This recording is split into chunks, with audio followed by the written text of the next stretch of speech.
என்னது டைம் இல்லையா? போன் பேச டைம் இல்ல, ஃபேமிலி டின்னர் டைம் இல்ல, ஷாப்பிங் டேட்டிங் மீட்டிங் எதுக்கும் டைம் இல்ல. Make time. Take that holiday. GT Holiday. GT Holidays, South India's #1 travel brand. Erode கிழக்கு உங்களுக்கு ரொம்ப பரிச்சயமான தொகுதி. ஏற்கனவே இந்த தொகுதியில் எம்எல்ஏவெல்லாம் இருந்திருக்கீங்க.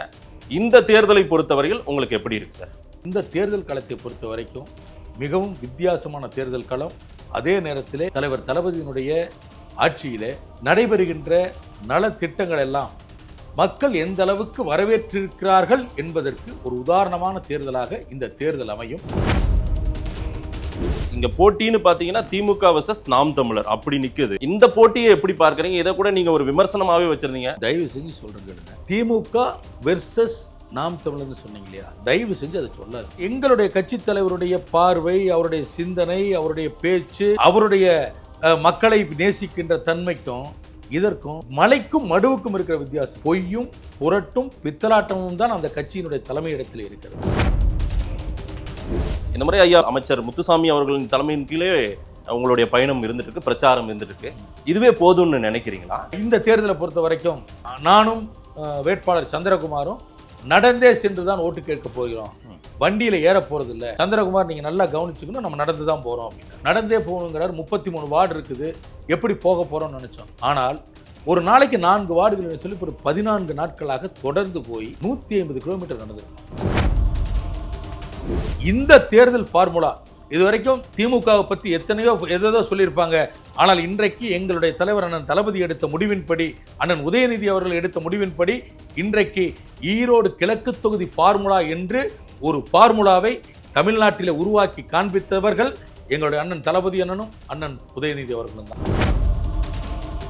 கையில எலுமிச்சம்பழத்தோட நீங்க பயணம் பண்ணீங்க அப்படின்றத ஒன்று சொல்றாங்க. இது பெரியார் குறித்தான விமர்சனத்தை வைத்துக்கொண்டே உங்களுக்கு எதிராக போட்டிடுறவங்க அதை சொல்ல வேணான்றீங்க. நீங்க வேற, நான் திருநீர் வைப்பேன், பொட்டு வைப்பேங்க, நான் இல்லைன்னு மறுக்கல. சரி, ஒரு பத்திரிகை நண்பர் அவர் வந்துட்டு எனக்கு இந்தானே வெற்றிக்கணி பிடிச்சிக்கோ, மீண்டும் நீ ஏற்கனவே இருந்த மாதிரி இங்க ஆக்டிவா நீ பண்ணணும், நீ வெற்றி பெற்று வரணும்னு சொல்லி என் கையில ஒரு எலுமிச்சம்பழத்தை கொடுத்தாரு. இதை ஒரு பெரிய விமர்சனமா சொல்றாங்க.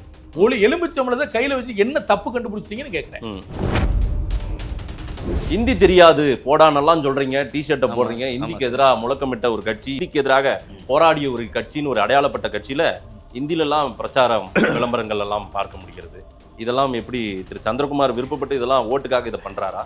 30 ஆண்டுகளுக்கு மேலாக இந்திரா நகர் பகுதியில் இந்த ஈரோட்டில் யார் போட்டிட்டாலும் சரி, இந்தியில நோட்டீஸ் அடிக்காத ஆளே இருக்க மாட்டாங்க. பட் திமுக அடிக்கூடாது இல்ல, அததான் சொல்றேன். திமுக என்றைக்கும் இந்திக்கு எதிரான இயக்கம் அல்ல. தேமுதிகவின் வாக்குகள் ஏன்னா அவங்க தான் உங்களை ஏற்கனவே சட்டமன்றத்துக்கு அனுப்புனவங்க, அவங்களுடைய வாக்குகளும் இங்க இருக்கு. என்ன சொல்றீங்க? எனக்கு கேப்டனோட எந்த கருத்து வேறுபாடும் இல்லை. அது நடவடிக்கைகள் எடுத்தவர்கள் மீது எனக்கு ஒரு வேறுபாடு வந்தது, கருத்து வேறுபாடு. நான் அங்கே இருந்து வெளியேறி வந்துட்டேன். ஒரு விஷயத்தை இங்கே தெளிவுபடுத்துறேன், நான் கேப்டனுக்கு எந்த இடத்துலையும் துரோகம் பண்ண கிடையாது. ஏன்னா துரோகிகள் அப்படின்னு சொன்னா இன்னைக்கு அவர்கள் யாரோடு கூட்டணி வைத்திருக்கிறார்களோ அவர்கள் தான் துரோகிகள்.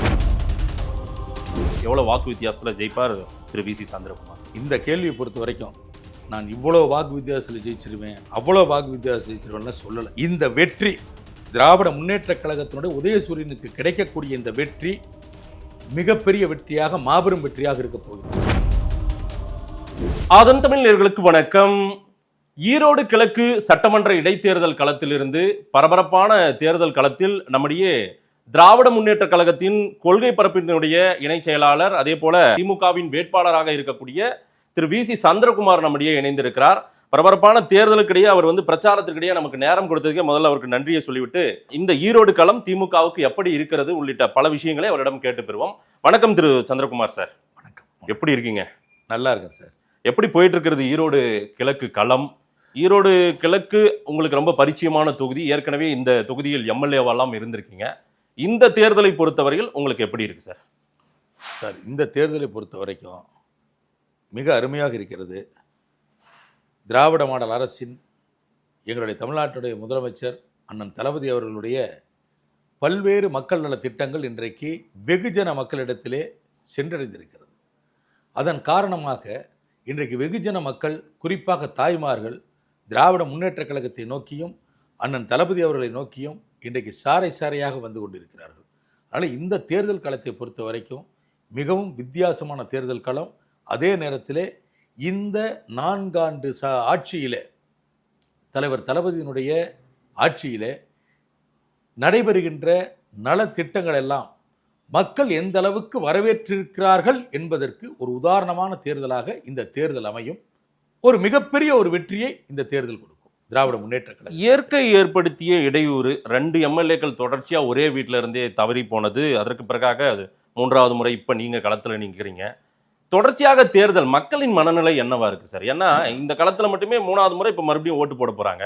போற இடங்கள்ல என்ன சொல்றாங்க?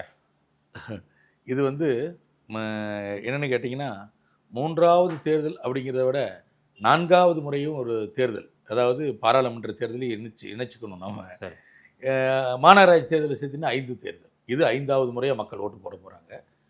மக்களிடத்தில் திரும்ப திரும்ப தேர்தல் வருகிறதே என்கின்ற அந்த இது, அதாவது மனசில் அவங்களுக்கு அந்த ஒரு மனசில் அந்த எண்ணம் இருக்கிறது. ஆனால் நீங்கள் இது கடந்த கால அதிமுக ஆட்சியை போலவோ அல்லது கடந்த காலத்தில் இருந்த ஆட்சியை போல ஒருவரை கடந்த கால ஆட்சி என்பதை விடவே குறிப்பாக சொல்கிறேன். இன்றைக்கி பாஜக பார்த்திங்கன்னா வட இந்தியாக்களில் ஒரு சில சட்டமன்ற உறுப்பினர்களை விலைக்கு வாங்கிறது, விலைக்கு வாங்கி அவர்களை அப்பயே ராஜினாமா செய்ய வைக்கிறது, திரும்ப அதே ஆள தேர்தலை நிறுத்துறது. இது அங்கே வட இந்தியாவில் ஒரு கலாச்சாரமாகவே பாஜக செஞ்சுது, நமக்கு தெரியும். அது மாதிரியான ஒரு மக்கள் மீது திணிக்கப்பட்ட தேர்தல் அல்ல. அது சொல்லுவதற்காகத்தான் இந்த விளக்கம் உங்களுக்கு சொன்னேன். இது மக்கள் மீது திணிக்கப்பட்ட தேர்தல் அல்ல. அன்பிற்கினிய சகோதரர் ஈவேரா திருமகன் அவர்கள் பார்த்தீங்கன்னா திடீரென அவர் மறைந்து போனார். அவர் திடீரென அகால மரணம், அது யாரும் எதிர்பார்க்கவே இல்லை. அதே போன்று அண்ணன் ஈவிகே சிலங்கோவன் அவர்கள் பார்த்தீங்கன்னாக்கா உடல்நிலை குன்றி இருந்தார், பட் நல்ல ட்ரீட்மெண்ட் எடுத்துட்டு தான் இருந்தார். பட் திடீரென அவரோட உடல்நிலை மோசமாகி அவர் இறந்தார். இது இரண்டுமே எதிர்பாராமல் நடந்த ஒரு சம்பவம். 2 பேர் இன்னெல்லாம் இருந்திருந்தால் இன்னைக்கு வரைக்கும் திருமகன் தான் இந்த தொகுதியுடைய எம்எல்ஏ, இல்லைன்னா அண்ணன் இளங்கோவன் இருந்திருப்பார். அதனால் இந்த தேர்தல் வந்திருக்க கூடாது என்பதுதான் திராவிட முன்னேற்ற கழகத்தினுடைய பார்வை. என்னுடைய பார்வையும் அதுதான். இப்படிப்பட்ட ஒரு தேர்தல் இங்கே வந்திருக்க கூடாது, கண்டிப்பாக ஈரோடு கிழக்கு தொகுதிக்கு இது மாதிரியான சூழ்நிலையில் இப்படி ஒரு தேர்தல் வரக்கூடாதுன்னு தான் நினச்சிட்டு இருந்தோம். ஆனால் சந்தர்ப்பம் சூழ்நிலை அதுபோல் அமைந்து விட்டது. அதனால் மக்கள் இந்த 3வது முறையாக சட்டமன்றத்திற்கு 3வது முறையாக வாக்களிப்பதை அவர்கள் பெரிதாக ஒன்றும் குறையாக எடுத்துக்கொள்ளவில்லை. ஏன்னா இது திணிக்கப்பட்ட தேர்தலாக இருந்தால் நிச்சயமாக மக்கள் இந்த தேர்தலையே புறக்கணிக்கக்கூடிய நிலை கூட சென்றிருப்பார்கள். ஆனால் இந்த தேர்தல் இயற்கையாக எதிர்பாராத விதமாக வந்த தேர்தல். அதனால் மக்களுக்கு அப்படிப்பட்ட எண்ணம், அதாவது இந்த தேர்தல் வந்திருக்க கூடாது என்கின்ற எண்ணமெல்லாம் இல்லை. பிரதான எதிர்க்கட்சி கூட இந்த போட்டியிலிருந்து விலகி இருக்காங்க. இங்க போட்டின்னு பார்த்தீங்கன்னா திமுக வர்சஸ் நாம் தமிழர் அப்படி நிற்குது. இந்த போட்டியை எப்படி பார்க்குறீங்க? இதை கூட நீங்கள் ஒரு விமர்சனமாகவே வச்சுருந்தீங்க. என்னங்க காலம், இவங்களோடலாம் போட்டி போடணுமா அப்படின்ற மனநிலைக்கு நீங்கள் வந்தீங்க. ஒரு ஜனநாயக முறைப்படி இந்த தேர்தல் நடக்காது, அதனால நாங்களாம் விலகிறோன்றாங்களே எல்லாம். தயவு செஞ்சு சொல்கிறேன் கேளுங்க. திமுக வெர்சஸ் நாம் தமிழர்னு சொன்னீங்க இல்லையா, தயவு செஞ்சு அதை சொல்லாதீங்க. நீங்கள் திராவிட முன்னேற்ற கழக என்கின்ற இயக்கத்திற்கும் நாம் தமிழர் என்கின்ற ஒரு இயக்கத்துக்கும் மிகப்பெரிய வேறுபாடு இருக்குது. அந்த கட்சி எங்களுடைய கட்சி தலைவருடைய பார்வை, அவருடைய சிந்தனை, அவருடைய பேச்சு, அவருடைய மக்களை நேசிக்கின்ற தன்மைக்கும் இதற்கும் மலைக்கும் மடுவுக்கும் இருக்கிற வித்தியாசம் இருக்குது. பொய்யும் புரட்டும் பித்தலாட்டமும் தான் அந்த கட்சியினுடைய தலைமையிடத்தில் இருக்கிறது. ஆனால் இங்கே அரசியலில் நேர்மை இருக்கிறது. 2வது ஒரே ஒரு விஷயத்தை உங்கள்கிட்ட சொல்கிறேன். அரசியல் பிழைத்தோர்க்கு அறம் கூற்றாகும்.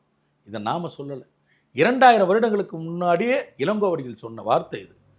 குறைந்தபட்சம் அரசியலில் ஒரு அறத்தோடு இருக்கணும்.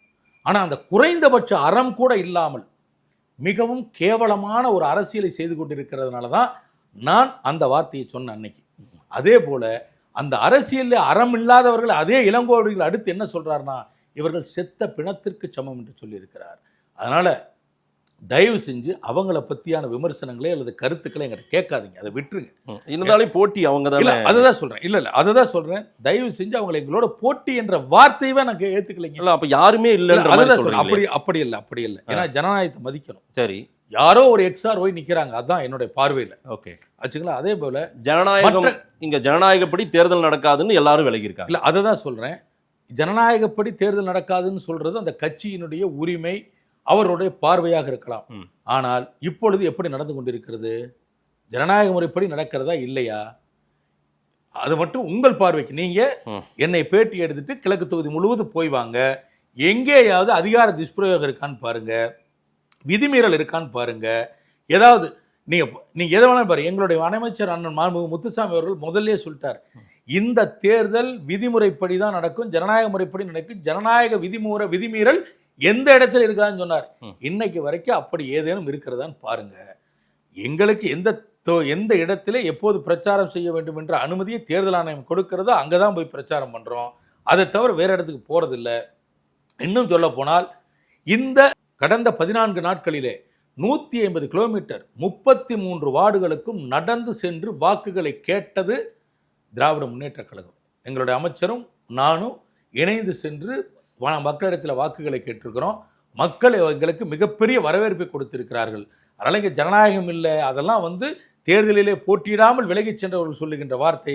அதற்கெல்லாம் நம்ம பதில் சொல்ல வேண்டிய அவசியம் இல்லை. எப்படி இருக்கின்ற களத்தை நீங்க பார்த்துக்கோ. அதிமுக வாக்குகள் திமுகவுக்கு போவாது, அதை என்ன பண்ண போறாரு திரு சந்திரகுமார்? அதுதாங்க, அதிமுக வாக்குகள் எங்களுக்கு போகாதுன்னு சொன்னா அவர்கள் வேற எங்கே போய் போட போகிறார்கள்? ஏன்னா நாங்க இந்த தேர்தலை பொறுத்த வரையிலும் போட்டியிடுவது திராவிட முன்னேற்ற கழகம். திராவிட முன்னேற்ற கழகம் போட்டியிடுகின்ற பொழுது அது அதிமுகவாகட்டும் அல்லது பிற கட்சிகளாகட்டும், அதில் இருக்கிற நிர்வாகிகள் எல்லாம் எங்களை ஆதரிக்காமல் இருக்கலாம், எங்கள் மீது மாற்று கொள்கைகள் அல்லது மாற்று சிந்தனைகள் கொண்டிருக்கலாம். ஆனால் நான் சொல்வது, அந்த இயக்கத்திலேயே அந்த இயக்கத்திற்காக வாக்குகளை போட்டுக் கொண்டிருந்தாங்க பார்த்தீங்களா பொதுமக்கள், அவர்களுக்கெல்லாம் இன்றைக்கு திராவிட மாடலுடைய அரசாக தமிழ்நாட்டில் முதலமைச்சராக இருக்கின்ற அண்ணன் தளபதி அவர்களும் அண்ணன் உதயநிதி அவர்களும் கட்சி பாகுபாடு பார்த்து என்ற நலத்திட்டங்களையும் செய்யவில்லை. அதனால எல்லா கட்சியை சார்ந்தவர்களும் குறிப்பாக அனைத்து கட்சியை சார்ந்தவர்களும் கலைஞர் மகளிர் உரிமை தொகையிலே பயன்பெறுகிறார்கள், திராவிட மாடல் அரசினுடைய விடியல் பயணத்திலே பயன்பெறுகிறார்கள், மாணவ மாணவியரான புதுமை பெண் திட்டத்திலும் தமிழ் புதல்வன் திட்டத்திலும் பயன்பெற்றுக் கொண்டிருக்கிறார்கள், நம்மை காக்கும் 48 என்கின்ற அந்த விபத்து திட்டத்திலும் பயன்பெறுகிறார்கள். இப்படி எல்லா இயக்கத்தை சார்ந்தவர்களும் எல்லா சமுதாயத்தை சார்ந்தவர்களும் எல்லா மதத்தை சார்ந்தவர்களும் அரசினுடைய இந்த திட்டங்கள் நேரடியாக சென்றடைந்திருக்கிறது. அதனால நிச்சயமாக அந்த திட்டங்களுக்காகவாவது எங்களுக்கு அவர்கள் வாக்களிப்பார்கள் என்கின்ற நம்பிக்கை எங்களுக்கு இருக்கிறது. ஏதோ நிர்வாகிகளாக இருப்பவர்கள் வாக்களிப்பதற்கு சங்கடப்பட்டு கொண்டு ஒரு இயக்கத்தில் இருக்கிற இன்னொரு இயக்கத்துக்கு இப்படி போய் ஓட்டு போறதுன்னு அவங்க யோசிக்கலாமே ஒழிய, பெரும்பாலானவர்கள் அந்த இயக்கத்தில் இருக்கிற பெரும்பாலானவர்கள் எங்களை ஆதரிப்பார்கள் என்கின்ற நம்பிக்கை இருக்கிறது.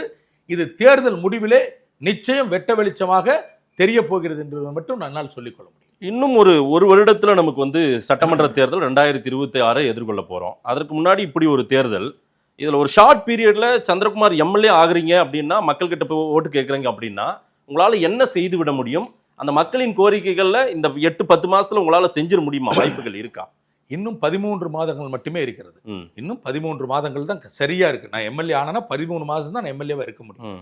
இதுல என்னன்னு கேட்டீங்கன்னா, நீங்க கேட்கிற கேள்வி சரி. அதனாலதான் நான் எந்த வாக்குறுதியும் திராவிட முன்னேற்ற கழகத்துடைய வேட்பாளராக இந்த தொகுதிக்கு நான் அளிக்கவில்லை.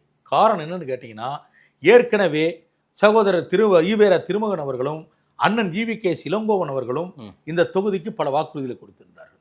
அந்த வாக்குறுதிகள் எல்லாம் பாதி நிறைவேறி பாதி நிறைவேறாமல் அங்கங்கே கொஞ்சம் கொஞ்சமாக அந்தந்த பணிகள் நடந்து கொண்டிருக்கிறது. அதனால நான் சொல்லி இருப்பதே, நான் இந்த தொகுதியில முதல் பேட்டியிலே சொன்னேன், இவர்கள் கொடுத்த வாக்குறுதிகளை இந்த 1.25 ஆண்டிலே, ஒரு ஆண்டு 13 மாத காலத்திற்குள்ளாக நிறைவேற்றுவதுதான் என்னுடைய முதல் கடமையாக இருக்கும். அதனால புதிய வாக்குறுதிகள் கொடுக்கவில்லை. புதிதாக ஒரு வாக்குறுதியை கொடுத்தாலும் அந்த திட்டத்தை போட்டு அதற்கான அந்த ஃபார்மாலிட்டிஸ் எல்லாம் முடிஞ்சு வருகின்ற பொழுதே ஒரு வருடம் ஆயிரும். அதனால அதை நிறைவேற்ற முடியாது. மக்களிடத்தில் பொய் சொல்லி வாக்கு வாங்க என்றைக்கு விரும்பியதில்லை திராவிட முன்னேற்ற கழகம். அதனால அவர் விட்டு சென்ற பணிகளை தொடர்வதற்காகத்தான் இந்த 1.25 ஆண்டை நான் பயன்படுத்த போகிறேன். அதன் பிறகு எனக்கு மீண்டும் தலைமை எனக்கு வாய்ப்பளித்தால் அப்பொழுது நம்ம புதியதான வாக்குறுதிகளை கொடுத்துக் கொள்ளலாம்.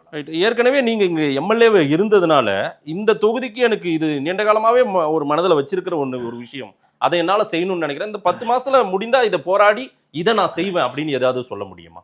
இருக்கு சார். என்னன்னு கேட்டீங்கன்னா, ஒரு ஈரோட்டில் போக்குவரத்து நெரிசல் ரொம்ப அதிகம். பள்ளிப்பாளையம் பாலம் இருக்கிறது. அது நான் சட்டமன்ற உறுப்பினராக நான் இருக்கின்ற பொழுது அந்த பாலத்தை சட்டமன்றத்திலே போராடி பேசி அன்றைக்கு நான் பெற்றுக் கொடுத்தது அந்த பாலம். இன்னைக்கு பாலம் புதிதாக இருக்கிற பாலம்.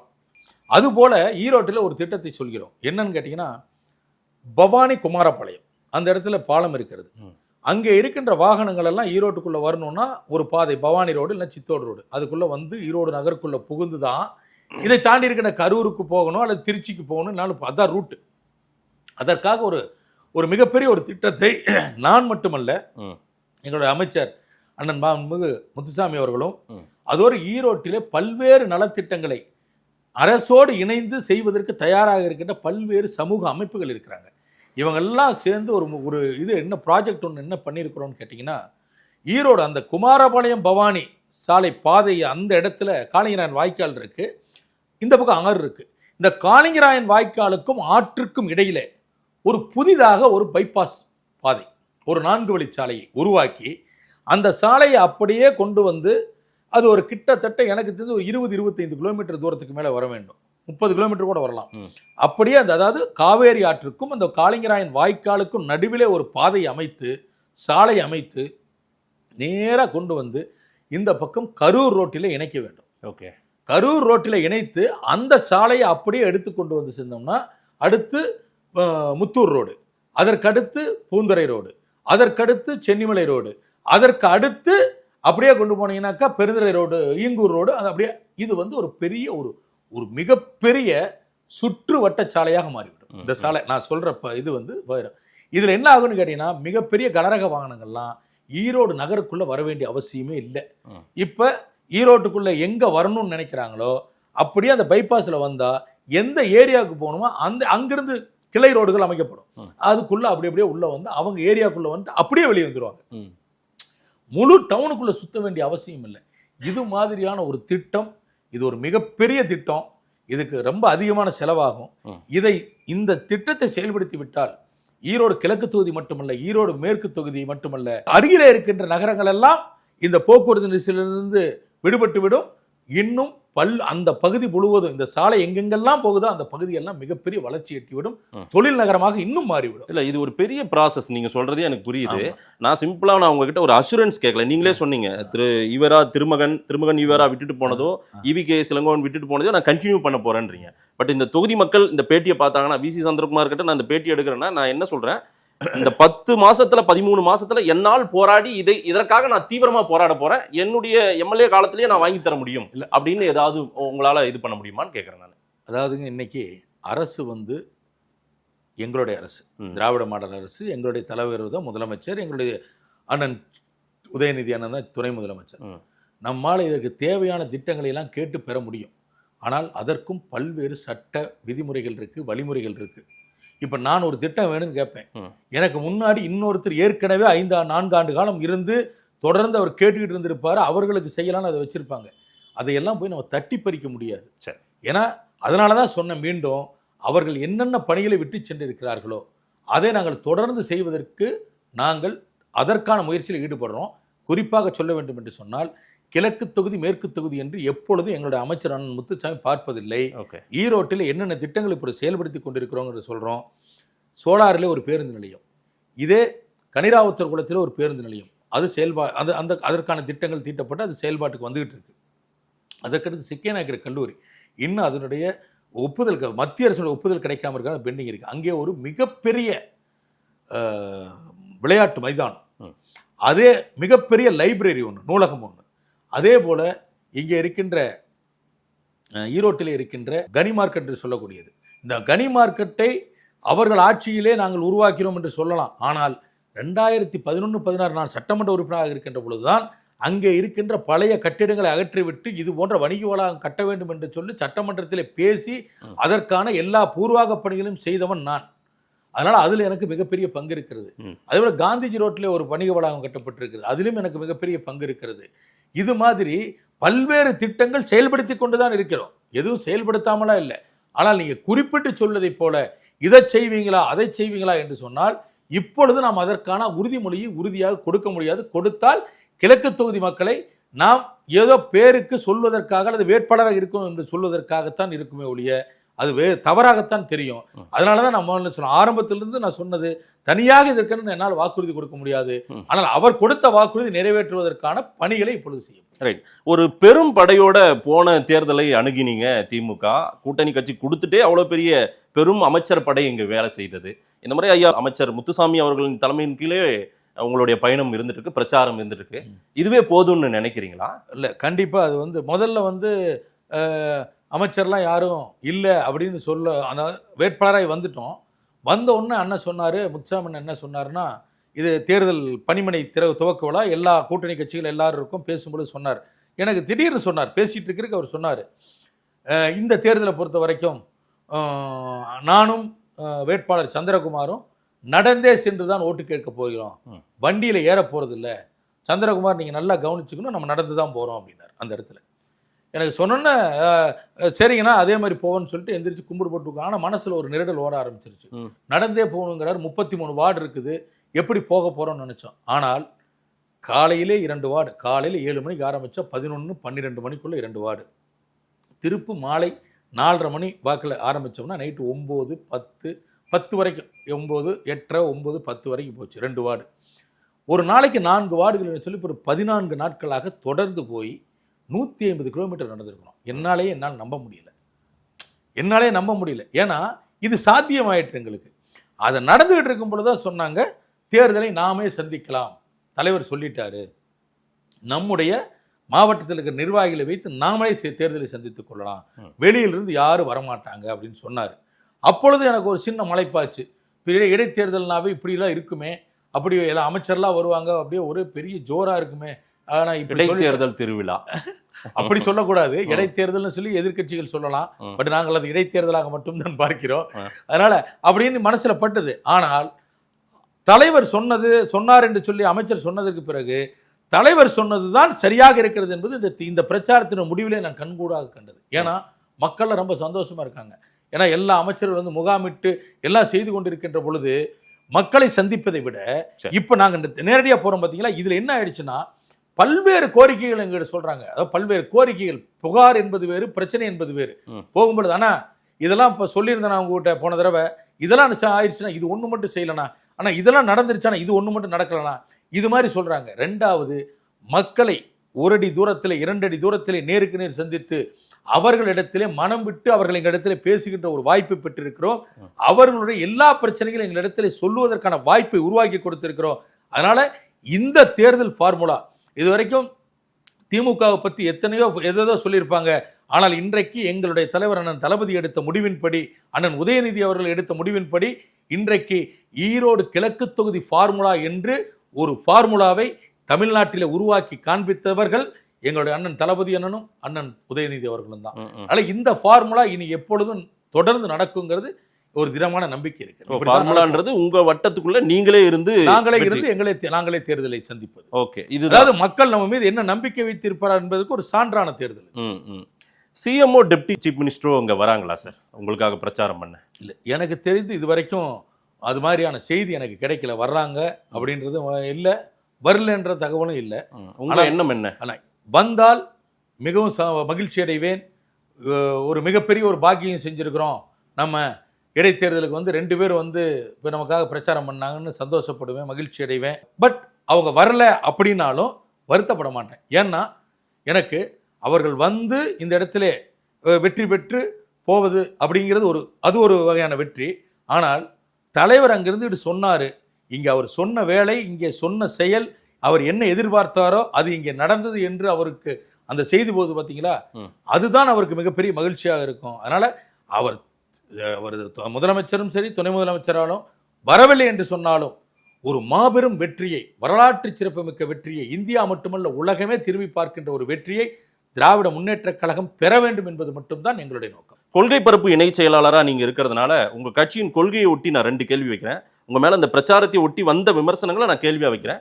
நீங்கள் அதற்கு என்னன்றதை விளக்கம் கொடுத்தீங்கன்னா மக்களுக்கு போய் சேரட்டும். அது கையில எலுமிச்சம்பழத்தோட நீங்க பயணம் பண்ணீங்க அப்படின்றத ஒன்று சொல்றாங்க. இது பெரியார் குறித்தான விமர்சனத்தை வைத்துக்கொண்டே உங்களுக்கு எதிராக போட்டிடுறவங்க அதை சொல்ல வேணான்றீங்க. நீங்க வேற மற்ற கட்சிகள் போட்டியிடும் போது எலுமிச்சம்பழத்தோட எதுக்கு பயணிக்கிறார் திரு சந்திரகுமார்? இதுதான் கொள்கை பரப்பு இணை செயலாளர் செய்ய வேண்டிய ஒரு பாயிண்ட் சொல்லிடுறேன் சார்.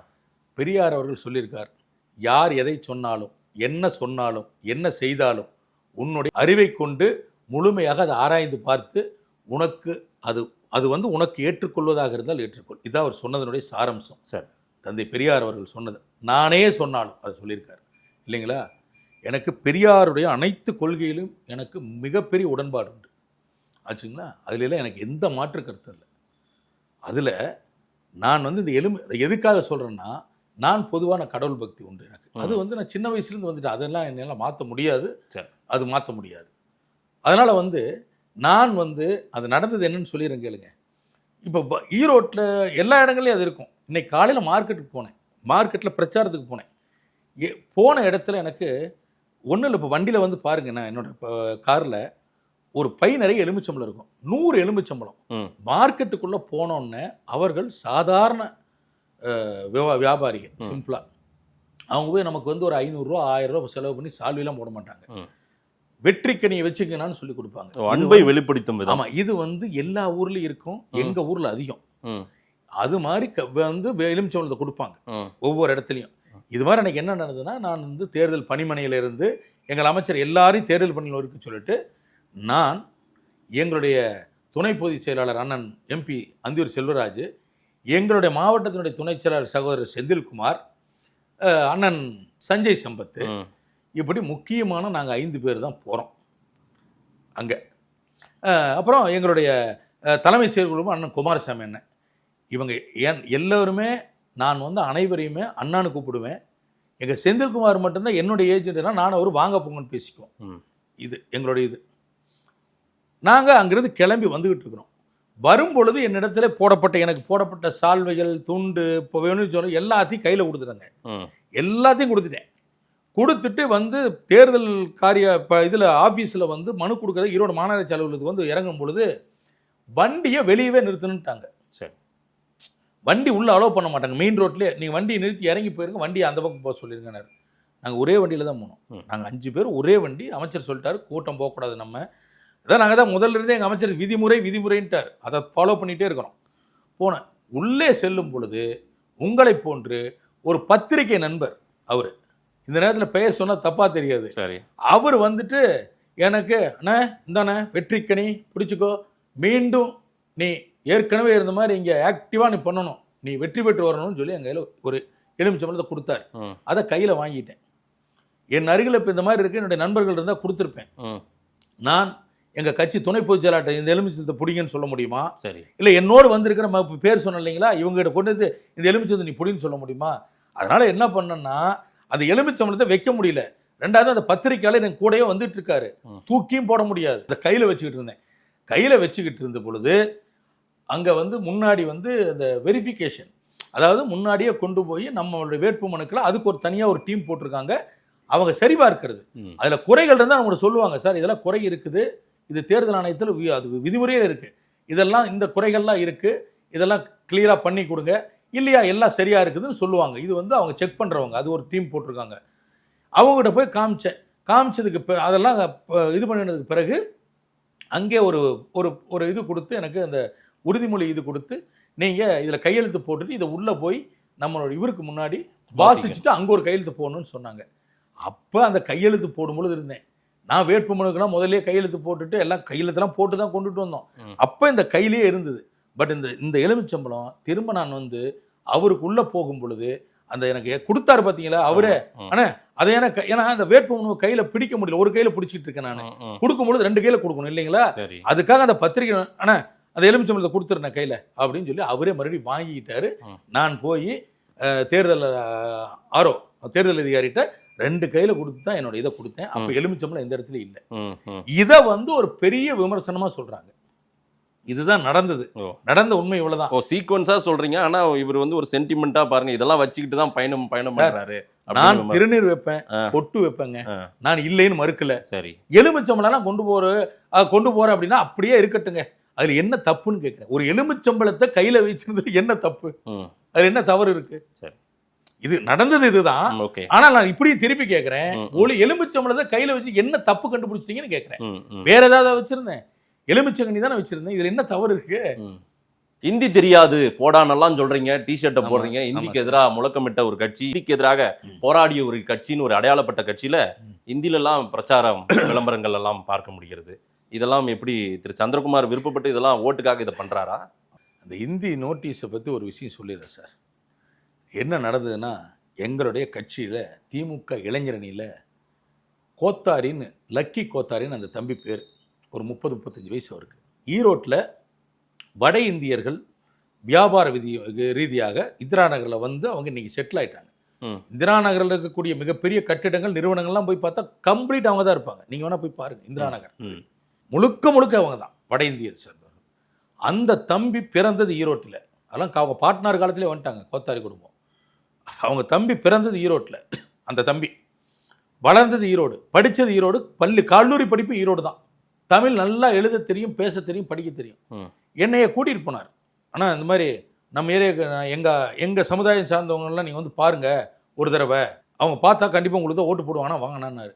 எல்லாத்தையும் அவருடைய வீட்டில் ஒரு இடத்துல அரேஞ்ச் பண்ணி வச்சுருந்தார். ஒரு 50 பேர் இருந்தாங்க அந்த அன்னைக்கு.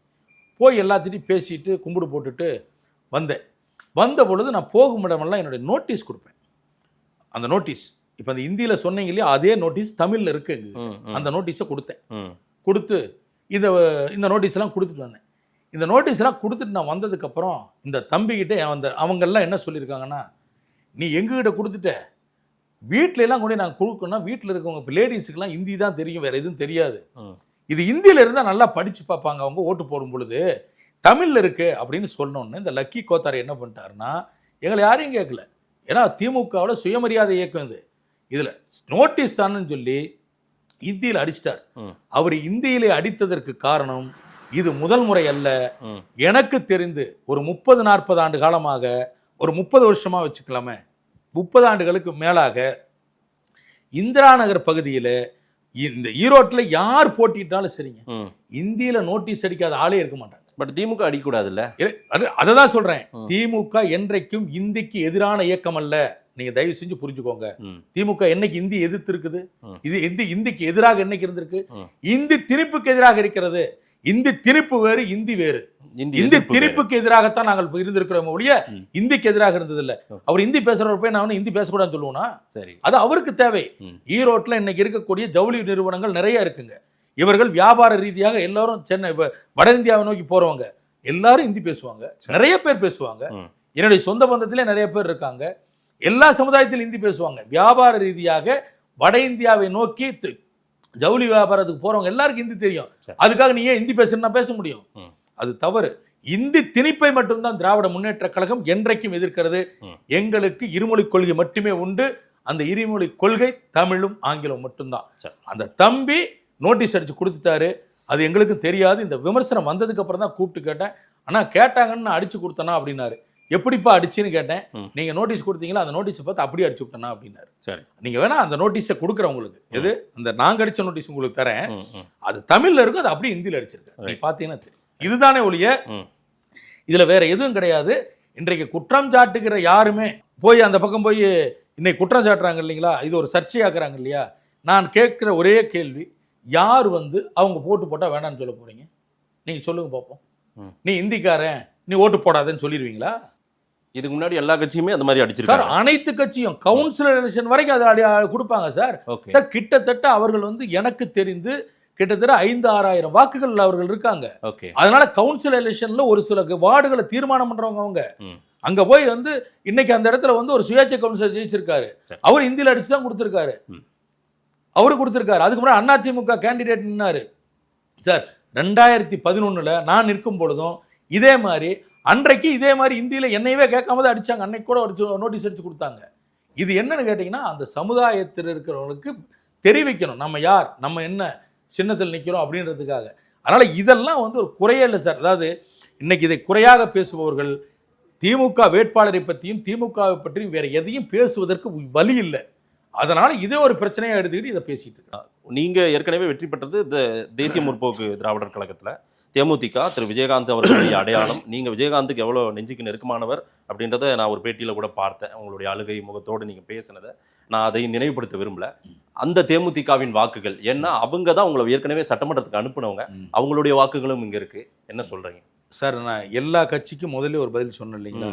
கட்சியில் இருக்கிற நிர்வாகிகள் வேண்டுமானால் வாக்களிக்க வராமல் இருக்கலாம், ஆனால் அந்த இயக்கத்திலே இருக்கக்கூடிய தொண்டர்கள் என் மீது இன்றைக்கும் பாசமாக இருக்கிறார்கள், எனக்கு வரவேற்பு கொடுக்கிறார்கள்.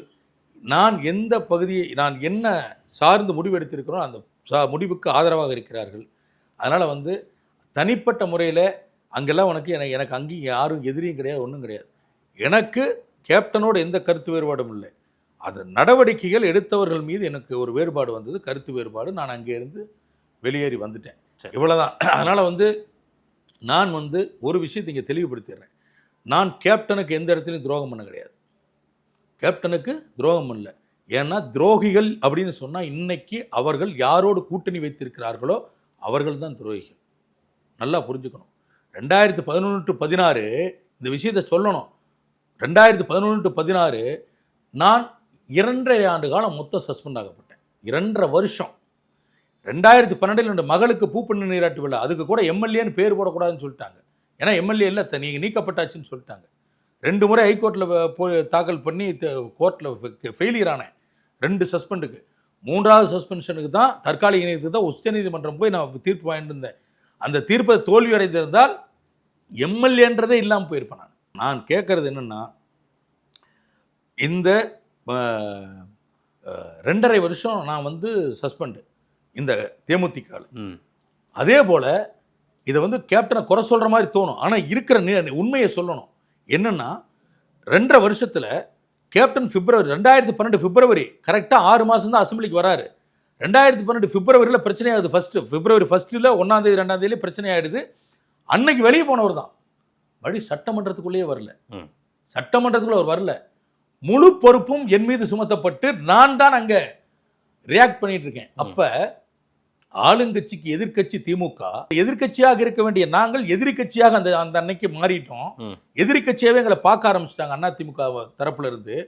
அந்த எதிரி கட்சியிலேயே மிகப்பெரிய எதிரியாக அன்றைக்கு ஆளுங்கட்சி தலைவருக்கு நான் தான் எதிரியாக மாறினேன். ஓகே, அதனால தான் 2.5 வருஷம் சஸ்பென்ஷன். முதல்ல 3 மாசம் சஸ்பென்ஷன், மறுபடியும் முதல்ல 3ன்றது 6 மாசமாக போகுது. இன்னொன்று சொல்லிடுறேன், 3 மாசம் சஸ்பென்ஷன்னா 3 மாசத்துல இல்லை, செஷன் கணக்கு போடுறாங்க அவங்க. அதனால அது எங்கேயோ போய் நிற்குது.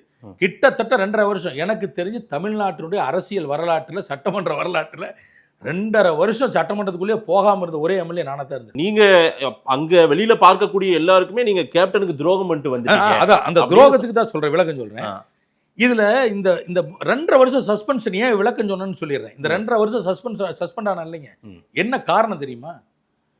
தேமுதிகவில் இருந்து ஒவ்வொருவராக அதிமுக பர்ச்சேஸ் பண்ண ஆரம்பிச்சாங்க. தேமுதிகவில் இருப்பவர்களை ஒவ்வொருத்தராக அவங்க கூப்பிட்டு அவர்களோடு இணைத்து கொண்டார்கள். இணைத்து கொண்ட வரைக்கும் அமைதியாக தான் இருந்தோம்.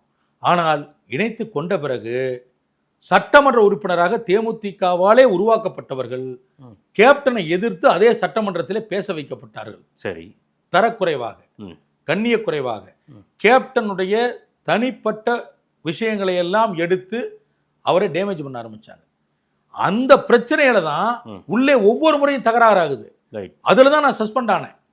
ஆனா அப்ப யார் துரோகி ஆச்சுங்களா? சரி, அவங்கள பர்ச்சேஸ் பண்ணலீங்க, அப்படியே வச்சுக்குவோம். அவங்க வந்து அந்த தொகுதியினுடைய மக்கள் நலனுக்காக போய் பார்த்தோன்னு வந்து பேட்டி கொடுத்தாங்க, நீங்க அப்படியே வச்சுக்கலாம். அவங்கெல்லாம் வந்து அதிமுகவுக்கு போகல, தேமுதிகவில் தான் கடைசி வரைக்கும் இருக்கிறாங்க. ஏன்னா அதுதான் ஒரு லேபிள், அங்கே சட்டசபையில் அதான் லேபிள், தேமுதிக எம்எல்ஏ தான் லேபிள். அவங்க லேபிளே மாற்ற சொல்லியா கேட்டாரு. ஆமா, ஆமா, ஓகேங்களா? இதெல்லாம் நடந்தது. நான் கேட்குறேன், இது இவங்க எல்லாரையும் இந்த பிரச்சனைக்கெல்லாம் இவங்கெல்லாம் வந்து அதிமுகவுக்கு ஆதரவாக கேப்டனுக்கு எதிர்த்து இவங்கெல்லாம் பேச ஆரம்பிச்ச பிறகு உள்ள மிகப்பெரிய பிரச்சனை சந்திச்சது நான் ஒருத்தன் தான். ஓகே, வேற யாரும் கிடையாது. உள்ள வந்து கைகலப்பே நடந்துருச்சு. இது காரணம் என்ன? கேப்டனை வந்துட்டான், கேப்டனை தப்பா பேசுறான், இதுதான் காரணம். நான் வெளியே வந்து கேப்டனை என்னைக்காவது ஒரு நாள் ஒரு வார்த்தை தவறா சொல்லியிருப்பேனா? இந்த பிரச்சனைக்கு மீண்டும் ஜெயலலிதா முதலமைச்சராவதற்கு யார் காரணமாக இருந்தார்களோ அவர்களை மட்டும் தான் சொன்னேன். இன்னைக்கு அவங்க தான் என்னை துரோகின்றாங்க, அவங்க தான் என்னை துரோகின்னு சொல்றாங்க. அதை பத்தி நான் கவலைப்படல. கேப்டனுக்கும் கேப்டன் ஆன்மாவிற்கும் தெரியும் இந்த சந்திரகுமார் யாருக்கு விசுவாசமாக இருந்தான், எப்படி இருந்தான் என்பது அவருக்கு தெரியும். இறந்து போயிட்டார், அவர் பார்த்துக்கல. இப்ப தெரிய வேண்டியது ஈரோடு கிழக்குல கேப்டனுடைய முகமாகவும் சந்திரகுமாருக்கு ஓட்டு போட்ட மக்களுக்கு தெரியணும்ல. கண்டிப்பா தெரியுதுன்றேன். அவங்க அதனாலதான் சொல்றேன், நான் போகின்ற பொழுது யாரும் என்னை எதுவுமே பேசல. அதை விட இன்னொரு நெகிழ்ச்சியான ஒரு நிகழ்வு சொல்றேன். ஏன்னா இந்த நேரத்தில் வந்து அதை அந்த ஃபோட்டோவை காமிக்க கூடாதுன்னு இருக்கேன். ஒரு இடத்துல நானும் அமைச்சர் முத்துச்சாமி அவர்களும் போயிட்டு இருக்கோம். அப்போ அங்கே இருக்கிற பசங்க சொல்கிறாங்க, அண்ணா நீ போகும்போது எங்களையும் கூட்டிகிட்டு போயிருக்கலாம்ல, எங்களை மட்டும் இங்கே தனியாக விட்டு போயிட்டான்னு கேட்டான் அந்த பையன். ஒரு 10-20 பசங்க இருக்காங்க தேமுதிக பசங்க, அப்படியே கேட்குறான். நான் சொன்னேன், தம்பி நான் யாரையும் கூப்பிடல, எனக்கு பிடிக்கல நான் போயிட்டேன். சார் உண்மையை சொல்கிறேன், எனக்கு பிடிக்கல நான் போயிட்டேன், அவ்வளோதான். யாரையும் போய் நீ வாலாம் கூப்பிடல. நான் சொன்ன கருத்தை ஏற்றுக்கிட்டு என் பின்னாடி வந்தேன், அவ்வளோதான். யாரையும் போய் நான் கேட்கல. பிரச்சனை ஆகுது, நான் கட்சி விட்டு வெளியேறி வர்றேன் ஆச்சுங்களா. அது எப்போ தெரியுங்களா, கடைசியாக என்னுடைய சட்டமன்ற உறுப்பினர் பதவிக்காலம் முடிவடைவதற்கு 15 நாட்களுக்கு முன்னாடி தான் கட்சி விட்டு வரேன். இதில் எங்கே நான் துரோகம் பண்ணிட்டேன்? கட்சியை விட்டு உங்கள் கட்சியை, அதாவது தேமுதிகன்ற கட்சியை அழித்து உடைக்கத்து பார்க்கவர்களோட நீங்கள் கூட்டணி வச்சுக்குவீங்க, அது துரோகம் இல்லை. நான் வந்து அந்த கட்சியை காப்பாற்ற வேண்டும் சொல்லி ஒரு திட்டத்தை சொல்கிறேன், இப்படி பண்ணாதான் நல்லா இருக்குன்னு சொல்கிறேன். நீங்கள் எல்லாம் வீட்டில் உட்காந்துக்கிட்டு நீங்கள் வந்து முடிவு பண்ணி கேப்டனை வந்து அந்த தவறான பாதைக்கு கொண்டு போயிட்டு, அவருக்கு உடல்நிலை இருந்த சூழ்நிலையை கருத்தில் கையில் வச்சுக்கிட்டு நீங்கள் அவரை தவறான பாதைக்கு கொண்டு போயிட்டு என்னை துரோகின்னு சொல்கிறீங்களா? யார் துரோகி? நீங்கள் துரோகி. கேப்டனுக்கு செய்த துரோகம் நீங்க. இறந்ததுக்கு அப்புறம் சொல்றாங்க ஒவ்வொருத்தரும், கேப்டன் 5 வருஷமா பேசல அப்படின்னு சொல்லி. அப்ப அந்த கூட்டணி முடிவெல்லாம் யார் எடுத்தா? 5 வருஷமா பேசாத கேப்டன் கூட்டணி முடிவை யார் எடுத்தா? அவன் பேசுற நீங்க தானே பேட்டி கொடுத்தீங்க, நான் சொல்லல. 5 வருடமா கேப்டன் பேசுறதுக்கே இல்லாம இருந்தாரு நீங்க. அப்ப யாரை அரசியலிலே வீழ்த்த வேண்டும் என்று கேப்டன் நினைத்தாரோ அவர்களோடு கூட்டணி அமைத்தது யார்? அவர்களோடு சேர்ந்து நீங்க மீண்டும் போது பல்வேறு தேர்தல்களில் போய் பிரச்சாரம் செய்தது யார்? யாருக்கு துரோகம்? ஈரோடு கிழக்கு மக்கள் உங்களை எப்படி ஜெயிக்க வச்சாங்களோ அன்றைக்கு தேமுதிகவில், இன்றைக்கு அவங்க பார்ப்பாங்க இந்த விஷயத்தை, நிச்சயமாக புரிந்து கொள்வாங்க. நிச்சயமாக. எவ்வளவு வாக்கு வித்தியாசத்துல ஜெயிப்பீங்க? நான் இறுதி கேள்வியா வைக்கிறேன், எவ்வளவு வாக்கு வித்தியாசத்துல ஜெயிப்பார் திரு வி.சி. சந்திரகுமார் சார்? இந்த கேள்வியை பொறுத்த வரைக்கும் நான் இவ்வளோ வாக்கு வித்தியாசத்தில் ஜெயிச்சிருவேன், அவ்வளோ வாக்கு வித்தியாசம் ஜெயிச்சிருவேன்ல சொல்லலை. இந்த வெற்றி திராவிட முன்னேற்ற கழகத்தினுடைய உதயசூரியனுக்கு கிடைக்கக்கூடிய இந்த வெற்றி மிகப்பெரிய வெற்றியாக, மாபெரும் வெற்றியாக இருக்க போகிறது. தமிழ்நாடு மட்டுமல்ல, இந்தியா மட்டுமல்ல, உலகமே வியந்து பார்க்கக்கூடிய அரசியல்வாதி, அதாவது அரசியல் கட்சிகள், அரசியல் ரீதியான விமர்சகர்கள் எல்லோரும் உற்று நோக்குகின்ற, வியந்து பார்க்கின்ற ஒரு மாபெரும் வெற்றியாக இந்த வெற்றி இருக்க போகிறது. நிச்சயமாக இருக்கும். அதை நீங்களும் பார்க்க போகிறீர்கள். ஈரோடு கிழக்கு மக்கள் இந்த பேட்டியை பார்ப்பாங்க, என்ன சொல்ல விரும்புறீங்க? நீங்களே சொல்லுங்க. ஈரோடு கிழக்கு தொகுதி மக்களை பொறுத்த வரையிலும் என்றைக்கும் அவர்களோடு நான் பின்னி பிணைந்து இருக்கின்றேன். எந்த நேரத்திலும் எந்த நிலையிலும் அவர்களுக்கு ஒரு பிரச்சனை என்கின்ற நிலையிலே அடுத்து எவ்வளவு விரைவாக அந்த இடத்துக்கு செல்ல முடியுமோ அந்த இடத்திற்கு சென்று நான் பணியாற்றி இருக்கிறேன். அதே போல் அவர்கள் எந்தெந்த பிரச்சனைகளை என்னிடத்தில் வந்து கூறுகிறார்களோ என்னால் முடிந்த அளவிற்கு அந்த பிரச்சனைக்கான உரிய தீர்வு காண முயற்சி எடுத்திருக்கிறேன். இது எல்லோருக்கும் தெரியும். இன்றைக்கும் சொல்கிறேன், ஈரோடு பொறுத்த வரைக்கும் ஈரோடு கிழக்கு தொகுதியிலே இன்றைக்கு நான் திராவிட முன்னேற்ற கழகத்துடைய வேட்பாளராக உதயசூரியன் சின்னத்திலே போட்டியிடுகின்றேன். ஆனால் நான் பிரச்சாரத்திற்கு 33 வார்டுகளுக்கும் சென்று வந்திருக்கின்றேன். இந்த 33 வார்டிலும் நான் கண்கூடாக கண்டது, அங்கே இருக்கின்ற வாக்காளர் பெருமக்கள், தாய்மார்களானாலும் சரி, அல்லது சகோதரர்களானாலும் சரி, சகோதரிகளானாலும் சரி, இளைஞர்களானாலும் சரி, இவர்கள் அத்தனை பேரும் என்னை பார்ப்பது, என்னை ஒரு பொது வேட்பாளராக பார்க்கிறார்கள். எனக்குத்தான் வாக்களிக்க வேண்டும் என்கின்ற நம்பிக்கையோடு அவர்கள் இருக்கிறார்கள். எனவே ஈரோடு கிழக்கு தொகுதி மக்களுக்கு என்னை பற்றி நன்றாக தெரியும். ஏனென்றால் கிட்டத்தட்ட 30-35 ஆண்டுகளுக்கு மேலாக என்னை நன்கு அறிந்திருக்கிறார்கள். எனவே நிச்சயம் அவர்கள் எனக்கு வாக்களிப்பார்கள் என்ற நம்பிக்கை இருக்கிறது. அந்த நம்பிக்கை பொய்த்து போகாது. நன்றி திரு வி.சி. சந்திரகுமார். பரபரப்பான தேர்தல் பிரச்சாரத்திற்கிடையே நேரம் கொடுத்து பல விஷயங்கள் பேசியிருக்கீங்க. மக்கள்கிட்ட கொடுக்குறோம், மக்கள் என்ன சொல்றாங்கன்னு பார்க்கலாம். இந்த தேர்தலில் நீங்கள் வெற்றி பெற வாழ்த்துக்கள். நன்றி. நன்றி.